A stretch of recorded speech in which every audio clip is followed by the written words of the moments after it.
बंधन mutual fund presents funds की बात। नमस्कार, मैं हूं दीपाली राणा और आप देख रहे हैं सीएनबीसी आवाज डिजिटल स्पेशल बंधन म्यूचुअल फंड प्रेजेंट फंड की बात।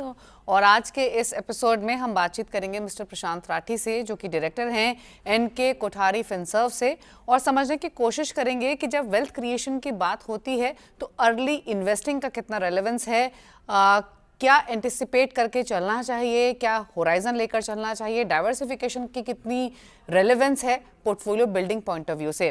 प्रशांत जी नमस्कार, स्वागत है आपका। तो सबसे पहले तो वेल्थ क्रिएशन की अगर बात हो तो अर्ली इन्वेस्टिंग का कितना बड़ा रोल है, क्या सलाह आप हमारे यंग व्यूअर्स को, यंग इन्वेस्टर्स को देना चाहेंगे, बताइए। दीपाली, बड़ा इंटरेस्टिंग क्वेश्चन है। ये क्वेश्चन इतना रिलेवेंट है कि शायद मैं इसकी इंपॉर्टेंस समझा नहीं सकता। It's so important. एक छोटा सा एग्जांपल लेता हूं। जब हम लोग 8-9 में पढ़ते थे तो हम एक कंपाउंडिंग का सिंपल फॉर्मूला बताते थे। ये फॉर्मूला होता था कि आपके इन्वेस्टमेंट की वैल्यू लॉन्ग टर्म में क्या बनेगी। ये आता है P into 1 plus R raise to power N। अब यहां पे क्या क्या है मैं बताता हूं। P का मतलब आपका प्रिंसिपल, जो आपने पैसा लगाया है। R का मतलब है इंटरेस्ट रेट और N है टाइम पीरियड। आपके हाथ में केवल दो चीजें हैं। पहला तो P यानी प्रिंसिपल जो आप लगा रहे हैं, और दूसरा N यानी टाइम पीरियड। तो एक छोटा सा एग्जांपल अगर ले रहे हैं, आपने 10,000 रुपीज इन्वेस्ट किए, 20 साल तक इन्वेस्ट किए। रेट आपके हाथ में नहीं थी, पर लॉन्ग टर्म इक्विटी मार्केट 12% दे देती है, तो आप 12% मान लीजिए। 10,000 for 20 years creates a portfolio after 20 years of 92 lakh rupees. आपने लगाया 24 लाख रुपए था, आपका बन गया 92 लाख रुपीज। अच्छा है, पर यहां पे एक गोल्डन प्रिंसिपल है जो हमें समझना बहुत जरूरी है। लाइफ में हर चीज आजकल फ्रंट एंडेड होती है। कैसे? आप मूवी हॉल जाते हैं, आप पैसे देते हैं, टिकट खरीदते हैं, पिक्चर देखते हैं। Happiness right now, you go to a mobile shop, आप मोबाइल बाय करते हैं, इमीडिएट मिल जाता है। Happiness is front ended, compounding is back ended. जब आप कोई पोर्टफोलियो क्रिएट करते हैं, जैसे इसमें हमने बात की 24 लाख रुपए 20 साल में 92 लाख बन गया। अगर आप केवल 5 साल और रुक जाएं तो ये 92 लाख रुपीस 1.62 करोड़ बन जाएगा, यानी 70 लाख रुपए एडिशनल, आपके प्रिंसिपल का 3 गुना ज्यादा। बट हमारी प्रॉब्लम यह है, हम शुरुआत जल्दी करते ही नहीं है। हम सोचते हैं हम कल शुरू करेंगे। हमेशा याद रखिए, 5 साल देरी का मतलब है 3 गुना, नियरली 3 गुना प्रिंसिपल का अंतर। इसलिए जल्दी स्टार्ट करना बहुत जरूरी है इन वेल्थ क्रिएशन। ओके अच्छा, जिस तरीके के रिटर्न्स पिछले 4-5 सालों में प्रशांत जी हमने देखे हैं, हमने कोविड के बाद ज़बरदस्त रिटर्न आते हुए देखे। आपने कोई भी स्टॉक पिक किया हो, कोई भी फंड पिक किया हो, अच्छे रिटर्न्स इन्वेस्टर्स के बने वर्सेस पिछले 1-1.5 साल मार्केट का ट्रेंड जैसा रहा है। तो काफ़ी बार जो इन्वेस्टर्स होते हैं वो कंपैरिजन करने लगते हैं, कम रिटर्न्स मिलते हैं वर्सेस व्हाट दे सॉ 3-4 साल पहले, तो डिसअपॉइंट होते हैं, इन्वेस्टमेंट रोक देते हैं या फिर रिडम्पशन कर लेते हैं। तो एग्जैक्टली आपसे समझना चाहेंगे, क्योंकि आप बहुत इन्वेस्टर्स से मिलते हैं, काउंसलिंग करते हैं, गाइडेंस देते हैं, क्या इन्वेस्टर्स हाई रिटर्न्स को चेस करते करते काफ़ी बार अपने सेंटिमेंट्स को, अपनी अप्रोच को हर्ट करते हैं? ये मार्केट में हमेशा होता है। और जनरली होता क्या है कि जब हम रिटर्न्स चूज करते हैं तो हम कैसे सेलेक्ट करते हैं, हम पास्ट रिटर्न्स का डेटा देखते हैं और इन्वेस्टमेंट ऑप्शन चूज करते हैं। अब अगर 2 या 3 साल में गोल्ड ने अच्छा रिटर्न दिया है तो हम गोल्ड चूज करते हैं। पर अगर आप 20 साल की हिस्ट्री उठा के देखेंगे, विनर्स हमेशा चेंज होते हैं। They keep on rotating. So just to give an example, 2021 से लेकर 24 तक स्मॉल कैप इंडेक्स का रिटर्न तकरीबन 30% था, सीएजीआर रिटर्न। ये देखकर अगर आपने 2025 में स्मॉल कैप लिया तो इस साल जनवरी तक रिटर्न -1.2% था। केवल 20% प्रोबेबिलिटी होती है कि आप विनर को बाय रोटेशन चूज करें, क्योंकि ये जो पूरा प्रोसेस है, आप क्या कर रहे हैं, आप मार्केट टाइमिंग कर रहे हैं। यानी you are trying to buy low and sell high. In the long term it is actually not possible to do it consistently. आप ज्यादा लंबे समय तक नहीं कर सकते। मॉर्निंग स्टार का एक बहुत अच्छा रिव्यू है, माइंड गैप स्टडी 2025। ये 10 साल का डेटा उठाती है। और ये डेटा ये बताता है कि अगर आप ये कर रहे हैं तो आपके रिटर्न नॉर्मल इक्विटी में 1.2% से कम आएंगे, और इसमें मैंने टैक्सेस का इंपैक्ट लिया ही नहीं है। तो इतना फर्क पड़ता है जब आप रिटर्न चेज करते हैं। तो चेजिंग रिटर्न एक बहुत शॉर्ट तरीका है वेल्थ को डिस्ट्रॉय करने का। तो मैं सजेस्ट करूंगा कि इससे दूर रहना चाहिए। ये बहुत अच्छी हैबिट नहीं है। ओके अच्छा, हमेशा हम जब भी पर्सनल फाइनेंस की बात करते हैं या फिर पोर्टफोलियो बिल्डिंग की बात करते हैं, एक बहुत ही कंसेंसस व्यू जो तमाम एक्सपर्ट्स का होता है वो ये कि डाइवर्सिफिकेशन बहुत ज़रूरी है। आपसे समझना चाहेंगे या हमारे व्यूअर्स को प्लीज़ समझाइए सिंपल भाषा में कि क्यों ये कहा जाता है कि डाइवर्सिफिकेशन आपकी लॉन्ग टर्म इन्वेस्टिंग के लिए क्रूशल है। क्या रेलेवेंस है डाइवर्सिफिकेशन की, क्या अप्रोच होनी चाहिए इन्वेस्टर्स की? डाइवर्सिफिकेशन बहुत सारी एकेडमिक स्टडीज, एम्पिरिकल स्टडीज बताती है कि ये बहुत रेलेवेंट है। हम जब भी हम पोर्टफोलियोज देखते हैं, और हम लोग क्योंकि क्लाइंट के पूरे पोर्टफोलियोज देखते हैं, तो हम ज्यादातर ये पाते हैं कि क्लाइंट एक एसेट क्लास में बहुत ज्यादा होता है।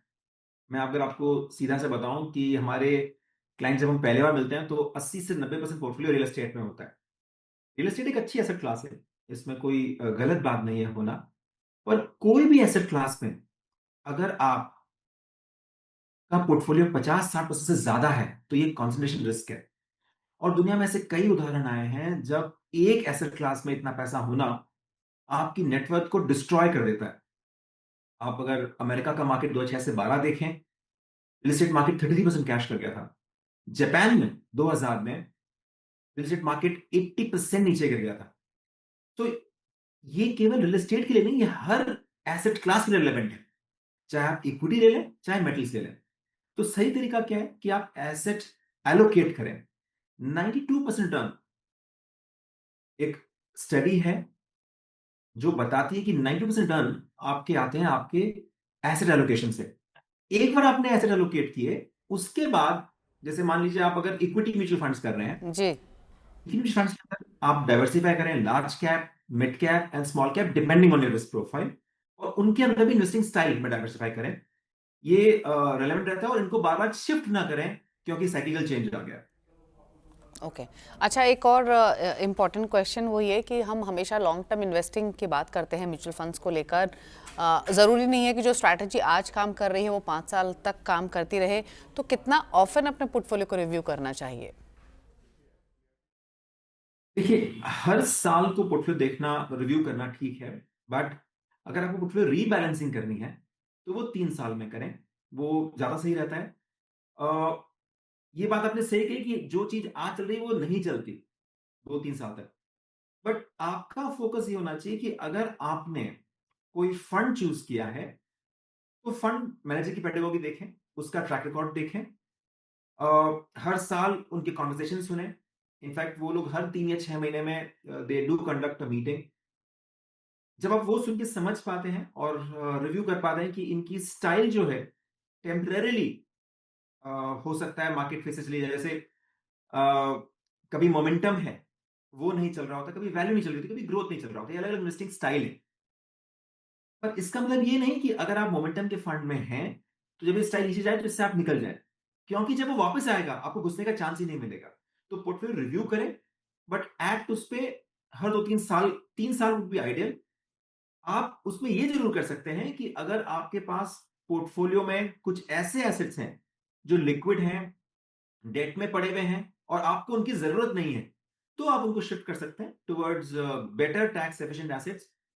फॉर एग्जांपल, अगर आप एफडी में हैं और आपको इस पैसे की फिलहाल जरूरत नहीं है, लेकिन आप रिस्क नहीं लेना चाहते, आप लिस्टेड बॉन्ड में जा सकते हैं।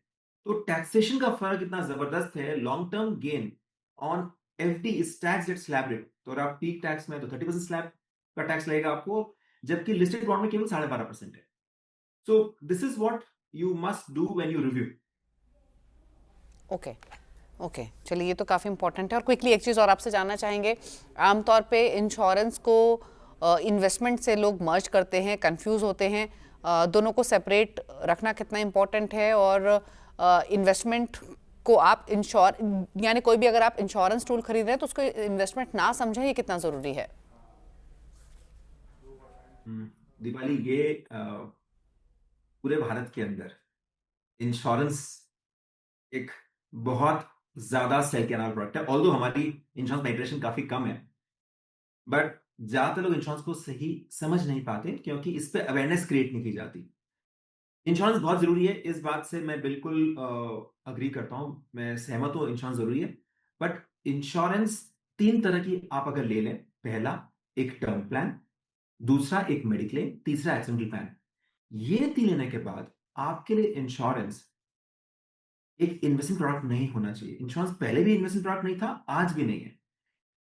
गलती ये होती है क्योंकि इंश्योरेंस का पुश और प्रेशर ज्यादा होता है, तो हम इंश्योरेंस बाय कर लेते हैं, कई बार बिना समझे। और इंश्योरेंस के अंदर इन्वेस्टमेंट 2 तरीके से होता है। एक होती है ट्रेडिशनल पॉलिसी, जहां पे इंश्योरेंस रिटर्न तकरीबन 5 से 6% के बीच में है। दूसरी होती है यूलिप पॉलिसी। तो पहले ट्रेडिशनल देखते हैं। ट्रेडिशनल पॉलिसी में 5 से 6% रिटर्न अगर 15 साल में आ रहा है तो ये बहुत बढ़िया रिटर्न तो नहीं है। आप ऑलमोस्ट 5-6% अंडर परफॉर्म करेंगे एक अच्छे लॉन्ग टर्म इन्वेस्टमेंट एवेन्यू से।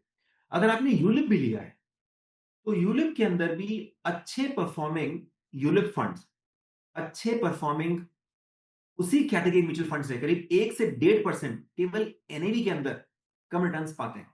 और ये रिटर्न मैं बता रहा हूं केवल एनएवी का, जब आप उनके एक्सपेंसेस जोड़ते हैं तो रिटर्न और कम हो जाता है।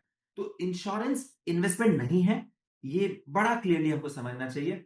दूसरा, जब आप इंश्योरेंस ले रहे हैं तो उसको केवल रिस्क प्रोटेक्शन के लिए लें, उसको और किसी पर्पस के लिए ना लें। ओके, चलिए, तो ये बहुत इंपॉर्टेंट बातें यहाँ पर प्रशांत जी ने बताई। फिर चाहे वो डाइवर्सिफिकेशन की बात हो, अर्ली इन्वेस्टिंग की बात हो, या फिर अपने इंश्योरेंस को इन्वेस्टमेंट से अलग रखने की ही बात क्यों ना, अगर ये चीज़ें आप अपनी इन्वेस्टमेंट जर्नी, अपनी फाइनेंस प्लानिंग जर्नी में इनकॉर्पोरेट करेंगे तो डेफिनेटली अपने गोल्स को भी अचीव कर पाएंगे और एक बेहतर फाइनेंशियल प्लानिंग कर पाएंगे।